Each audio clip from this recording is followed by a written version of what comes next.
السلام علیکم ورحمۃ اللہ۔ علمی گلدستہ یوٹیوب چینل پر آپ کا خیر مقدم ہے۔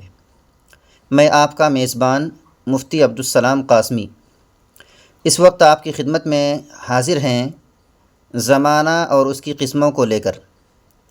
زمانہ جس کو آپ انگلش میں ٹینس اور ہندی میں کال کہتے ہیں۔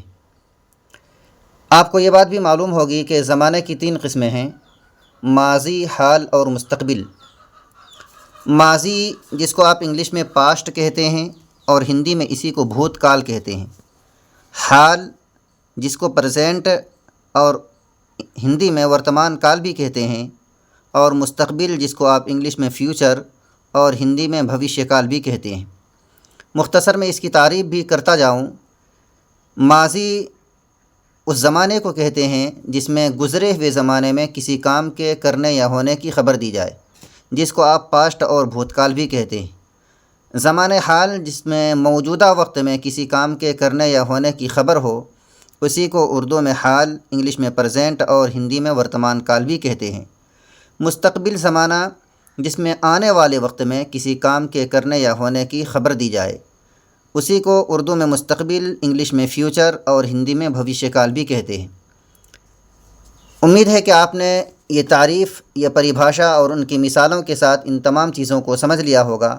آئیے اس کو مزید مثالوں کے ساتھ اور وضاحت کے ساتھ سمجھنے کی کوشش کرتے ہیں۔ زمانہ اور اس کی قسمیں۔ ان جملوں کو غور سے پڑھیے۔ فارحہ امتحان میں اول آئی۔ میں اپنا ہر کام وقت کی پابندی کے ساتھ کرتا ہوں۔ نبیلہ کل ممبئی جائے گی۔ آپ کو معلوم ہے کہ کام کا تعلق کسی نہ کسی وقت سے ہوتا ہے۔ کام یا تو گزرے ہوئے وقت میں ہوتا ہے، یا موجودہ وقت میں، یا پھر آنے والے وقت میں۔ زمانے کے لحاظ سے فعل کی یہ 3 قسمیں ہیں۔ اوپر کے جملوں میں پہلے جملے کا فعل گزرے ہوئے وقت کی طرف اشارہ کر رہا ہے، دوسرے جملے کا فعل موجودہ وقت کی طرف، اور تیسرے جملے کا فعل آنے والے وقت کی طرف اشارہ کر رہا ہے۔ آئیے اب تعریف اور پریبھاشا کو مزید سمجھتے ہیں۔ وہ کام جو گزرے ہوئے وقت میں ہو اسے فعل ماضی کہتے ہیں، جس کو میں نے پاسٹ اور بھوت کال کا نام دیا۔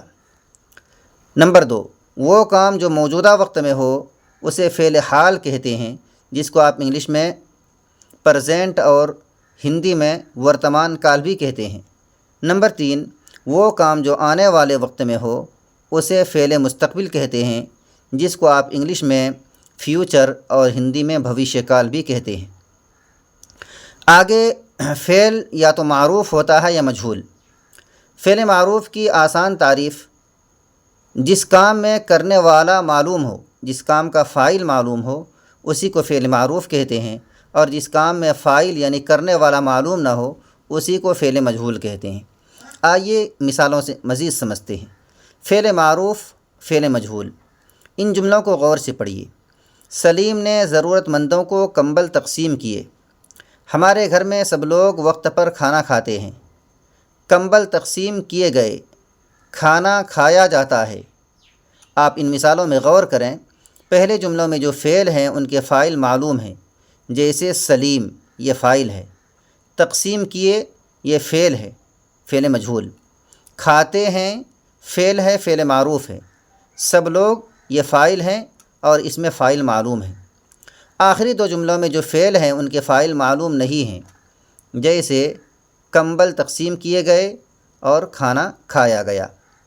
آئیے اب تعریف اور پریبھاشا مزید سمجھتے ہیں۔ وہ فعل جس کا فاعل معلوم ہو اسے فعل معروف کہتے ہیں، اور وہ فعل جس کا فاعل معلوم نہ ہو اسے فعل مجہول کہتے ہیں۔ امید ہے کہ آج کی ٹینس اور کال اور زمانے کے متعلق جو ویڈیو تھی وہ آپ کو پسند آئے گی۔ اگر ویڈیو پسند آئے تو لائک کریں، اپنے دوستوں کے ساتھ شیئر فرمائیں، اور چینل کو ضرور سبسکرائب فرمائیں۔ شکریہ، جزاکم اللہ خیرہ۔